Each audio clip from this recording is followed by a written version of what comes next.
Hello बच्चों, let's see this question. This question says a plank with a body of mass m placed on it starts moving straight up according to law y equal to a 1 minus cos omega t, where y is the displacement from the initial position, omega जो आपको angular velocity दे रखी है 11 per second. Find time dependence of the force that a body exert on a plank if a equal to 4 cm. Plot this dependence. तो देखिए यहाँ पर बात करें कि आपको जो डिस्प्लेसमेंट की इक्वेशन दे रखी है y equal to a 1 minus cos omega T, यानी कि हार्मोनिक मोशन की इक्वेशन है आपके पास. तो की कॉन्सेप्ट की बात करें, की कॉन्सेप्ट तो आपका कौन सा होगा, ये आपके पास दे रखा है. तो सिंपल हार्मोनिक मोशन दे रखा है और यहाँ पे हार्मोनिक इक्वेशन दे रखी है, और यहाँ पर अपने को फोर्स बताना है जो टाइम डिपेंडेंट फोर्स है कि प्लेन पर जो बॉडी वो प्लेन पे लगाएगी. तो यहाँ पे कह सकते हैं अपन फोर्स ड्यू टू ऑसिलेशन, या कह सकते हैं कि आपके पास सिंपली फोर्ड वाइब्रेशन भी कह सकते हैं इसमें. तो देखिए आपके पास क्या प्लेंक दे रखा है एक, और इस पर एक बॉडी है जिसका मास m है और ये ऑसिलेट करती है, ट्रेवल करती है किस तरीके से, y equal to a 1 minus cos omega T की टर्म में.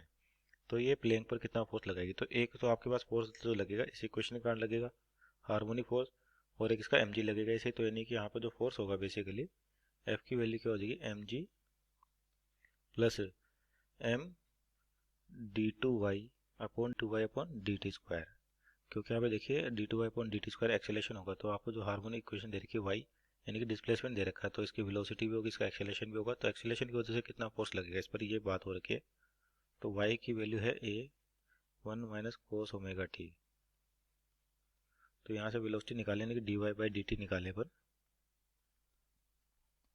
तो a 1 का तो हो गया 0, कोस का हो जाएगा आपके पास माइनस का साइन, तो ये हो जाएगा प्लस का sine omega t into omega, और उसके बाद डबल डिफरेंशिएशन करें इसका d2y अपॉन dt स्क्वायर, तो a ओमेगा